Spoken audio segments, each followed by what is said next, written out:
Clásicos de la literatura. La columna de Federico Arregui.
Y le damos la bienvenida a Fede. ¿Cómo andás? ¿Cómo te va, Malena? Bien, ¿y vos? Todo bien, por suerte. Bueno, hay magia, ¿no? Existe la magia. Y a veces, dice Chesterton, lo increíble de los milagros es que suceden. Porque a mí me parece fantástico, porque no tiene que ser ni grande ni chico, ¿no? Lo increíble de los milagros, dice Chesterton, es que suceden. Porque vamos a ir con otro tema hoy, pero sí. Anoche me propusiste un Te propuse cambio. esto porque en realidad es en septiembre, es el principio de septiembre de 1953 que aparece un pequeño volumen de cuentos en México, Sí. que al principio no genera demasiado. Luego hay algunos ya ligeramente, como sucede con esos clásicos, hay alguien que empieza a mirar. Fíjate que en 1955 Benedetti escribe en Marcha una columna sobre estos cuentos, que son nada más y nada menos que El Llano en Llamas, que están cumpliendo sus 70 añitos, y entonces nos parecía que podía ser interesante traerlos un poco a Impresionante, porque yo conversar el acá. sábado voy a una feria y estaban vendiendo unos libros y me llama la atención Rulfo Relatos, un librito chiquito, lo abro, tiene una dedicatoria que me pareció preciosa, Sí. para la más insoportable, apurada, histérica, pero la más hermosa e inteligente, con muchito amor, de mí para ti. Dije, no, yo me lo tengo Me que parece llevar. fantástico. Es más, Y justo me propones es este para tema. otra columna, pero Sí. podríamos, a mí siempre me parece interesante con respecto a lo que sucede con las dedicatorias, en las Sí. librerías de viejo, es encontrar, porque la dedicatoria es un paratexto, es desde dónde leer el texto. ¿No? Claro. Entonces es súper interesante. Uno, por ejemplo, no sé, le regala el Principito a una chiquilina que le gusta y le pone Lo esencial es invisible a los ojos. Lo que le está diciendo es: no me mires lo feo que soy y date cuenta de que hay otro. Entonces, la dedicatoria me parece, yo me acuerdo de haber conseguido una vez un pozo de Onetti que decía: con cariño de tus compañeros, entre comillas compañeros, y era de 1973. Y vos decís, ¿por qué lo entrecomillaron a compañeros? Es para que no haya ningún problema, porque somos compañeros de trabajo. Es raro entrecomillar compañeros, Sí. pero la fecha de 1973 marcaba digo, si se quiere, un análisis para esa dedicatoria. Entonces, esta me parece preciosa. Creo que los libros hay que rayarlos, hay que dedicarlos, porque desde ahí es desde donde uno va a leer, el lector, el Total. texto regalado, ¿no? Totalmente. Yo siempre digo, si la persona si quiere comprar otra cosa, que vaya a la librería, lo compre con su plata. Sí. Yo le quiero regalar El Llano en Llamas y se lo voy a dedicar para que no lo pueda cambiar, justamente. Totalmente. Para que quede ahí como una marca de esa voluntad mía de que la lectura vaya hacia ahí, con esa señalización, si se quiere, ¿no? Total. Pero bueno, habíamos dicho, en 1953 Rulfo publica en México El Llano en Llamas, ¿no? Una serie de cuentos, son 16 si yo no me equivoco. 17. 17, gracias. Que realmente hay algunos de ellos. Tenemos por ahí, sí, después vamos a escuchar un poquito la voz de Rulfo, porque creo que la propia voz de Rulfo marca también la forma en que están escritos estos cuentos. Pero fíjense que en 1955, en el semanario Marcha, Mario Benedetti publica una serie de textos sobre Rulfo. ¿Tenemos la voz? ¿Tenemos la voz? A ver. Natalia se metió entre los brazos de su madre y lloró largamente allí con un llanto quedito. Era un llanto aguantado por muchos días, guardado hasta ahora que regresamos a Cenzontla y vio a su madre y comenzó a sentirse con ganas de consuelo. Sin embargo, antes, entre los trabajos de tantos días difíciles, cuando tuvimos que enterrar a Tanilo en un pozo de la tierra de Talpa, sin que nadie nos ayudara, cuando ella y yo, los dos solos, juntamos nuestras fuerzas y nos pusimos a escarbar la sepultura, desenterrando los terrones con nuestras manos, dándonos prisa para esconder pronto a Tanilo dentro del pozo y que no siguiera espantando a nadie con el olor de su aire. Uno podría pensar que todo mexicano lee así, pero yo creo que no. Creo que justamente lo que la voz de Rulfo además, otra cosa, es un detalle, es un gran fotógrafo. Yo por acá traje un libro de fotografía de Rulfo que después vamos a mostrar, o mostramos ahora ya, para... esto es para la gente porque estamos a varias pistas y es para lo que estamos grabando. Pero es un gran fotógrafo. Busquen en internet, vale la pena. En Instagram subimos hoy una foto de él, es un fotógrafo foto muy linda.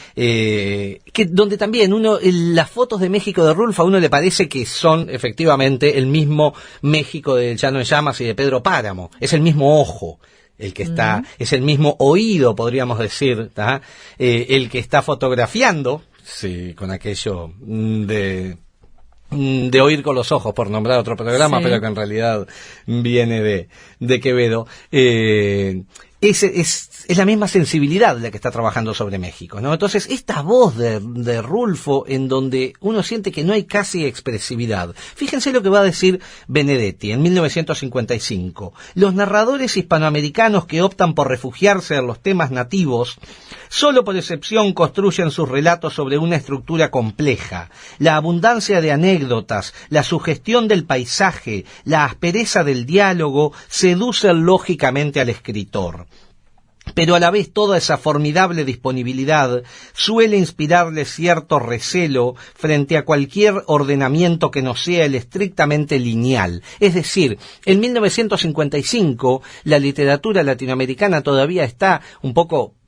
vamos a ponerle imbuida, por no ir con otro término más despectivo, de cierto regionalismo que se va a preocupar por los detalles y por quizá el abuso de los detalles. Contar, a veces hay cuentos o novelas que yo digo parecen el gato con explicaciones, el Lelutier. Me pongo una en los pies, especie de rueditas que se usan para pinchar al caballo y termina diciendo espuelas, ¿no? Es una parodia de Lelutier en donde explica cada una de las partes, sí, que luego va a referir con un nombre. Y el regionalismo peca un poco de eso, de un exceso de información a la hora de describir lo que está sucediendo.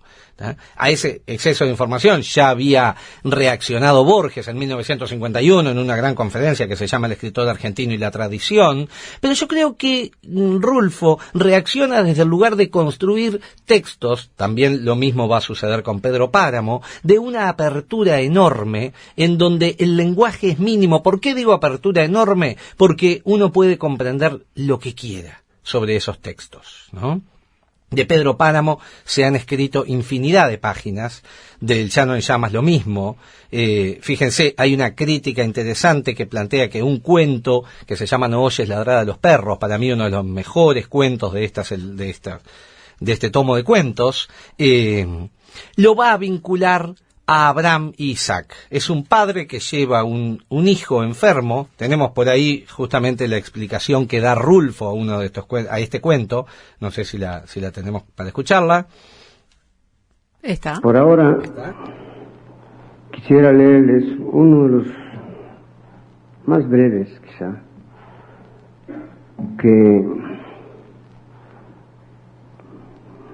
que aparentemente no dice nada, pero como les digo, dejo a su juicio, a su amable juicio y a su generosidad, sean un poco tolerantes conmigo. Se llama No oyes ladrar a los perros. Este es un padre que lleva a su hijo sobre los hombros, a su hijo herido, dedicado el hijo a asaltantes de caminos, ¿no? Y entonces alguien le ayuda a echárselo a los hombros y va con él hacia un lugar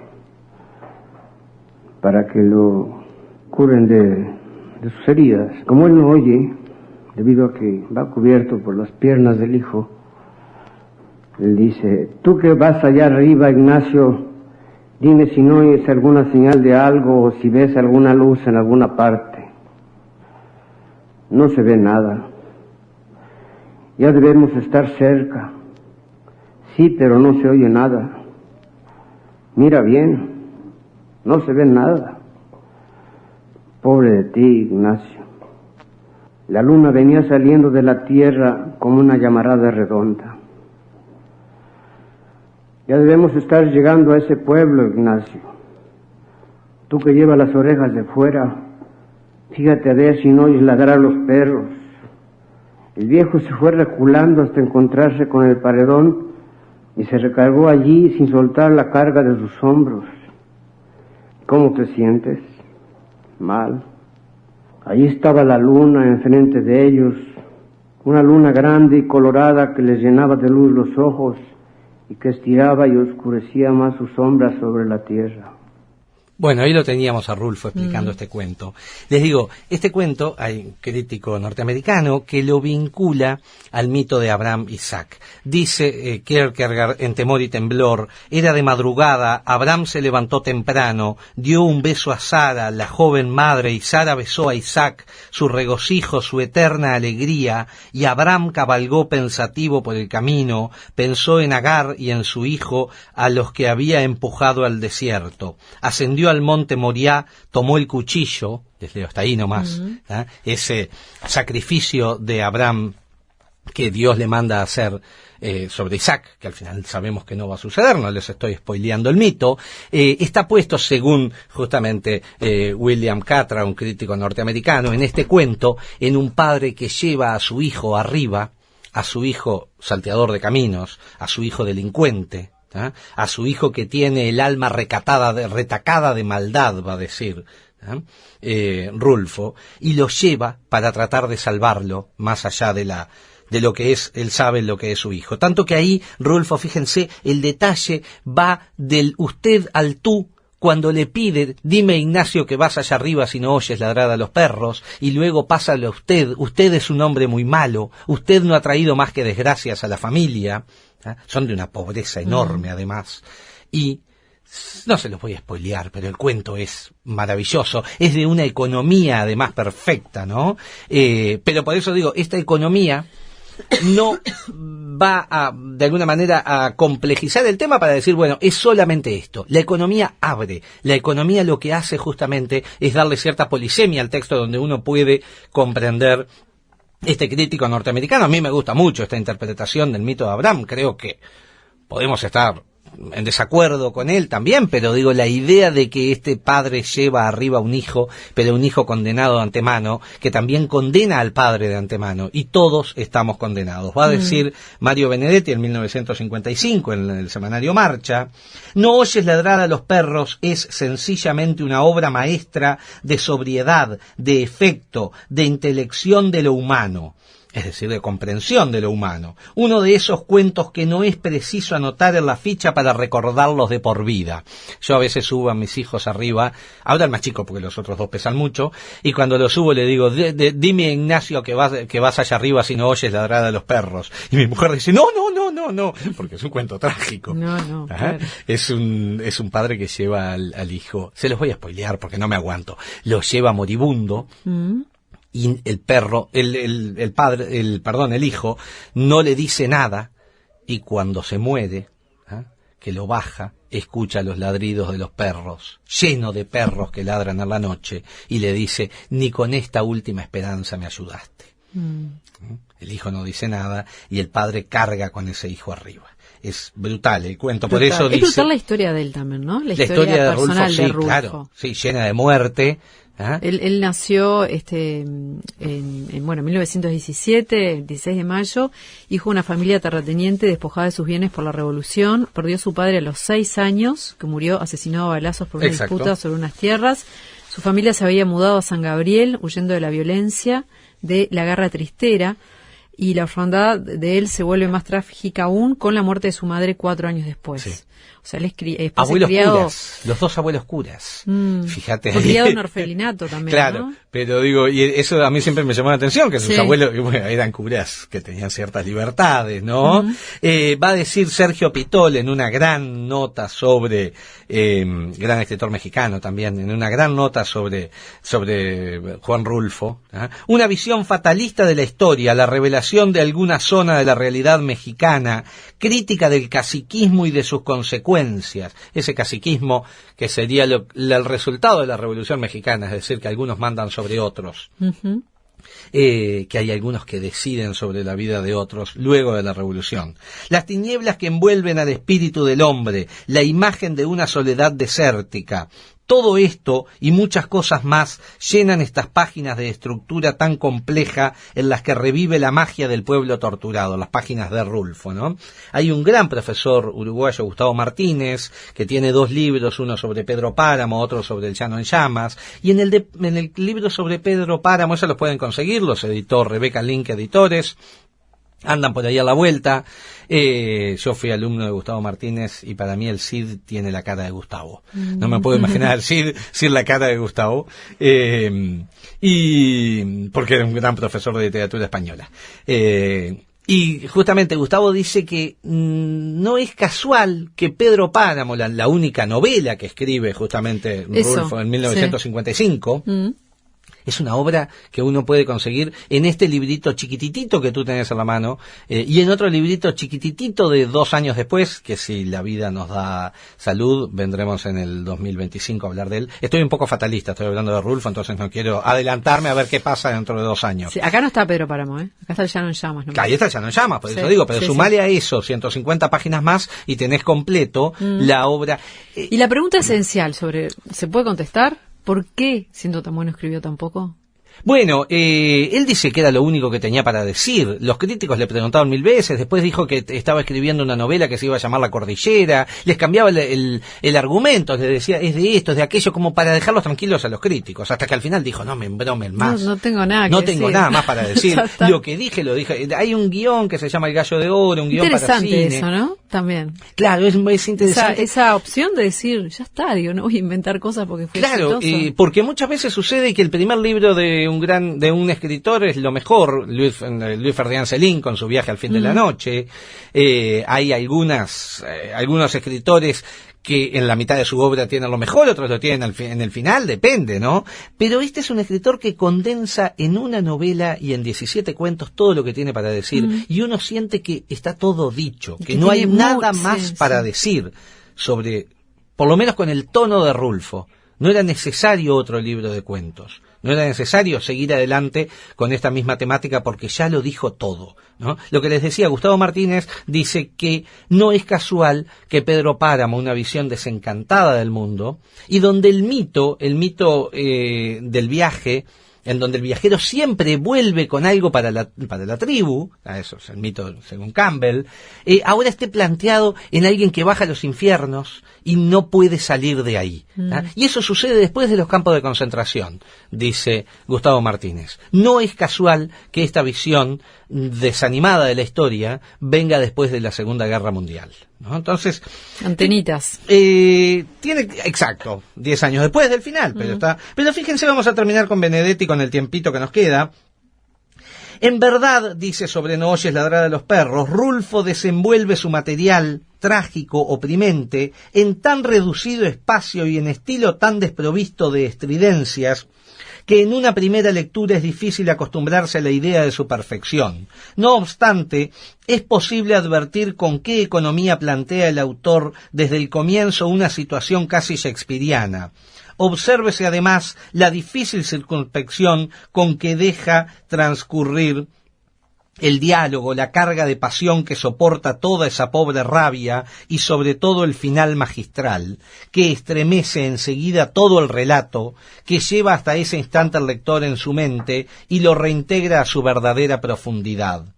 ¿Qué más puede pedirse un cuento de 6 páginas? Casi podría tomársele por una definición del género, dice Mario Benedetti en 1955. Es más, este texto que estaba leyendo, que pertenece al libro Letras del Continente Mestizo, que es del 67, Benedetti abre la nota sobre Rulfo, ¿tá?, diciendo, esto lo escribí en Marcha en el 55, y perdonen que no haya citado a tantos, a más críticos, dice, no es un tema de soberbia decir que en aquella época casi no había críticos de Rulfo, pero sí, fui de los primeros en verlo, por lo menos en estos... Bueno, Benedetti era un gran ensayista, ¿no? Por supuesto. Entonces, y lo que ve es esa economía que uno encuentra en Rulfo casi perfecta, en donde lo dicho está dicho con las palabras justas, tanto que, y termino con esta, uno sentiría que Rulfo escribe un cuento, luego, vamos a una palabra nuestra, lo carpe, empieza a carpirlo, a sacarle adjetivos, a sacarle palabras, a sacarle todo lo que sobra,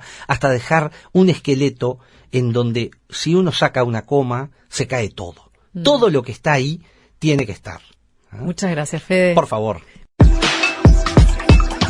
Serendipia, el gusto de encontrarlo.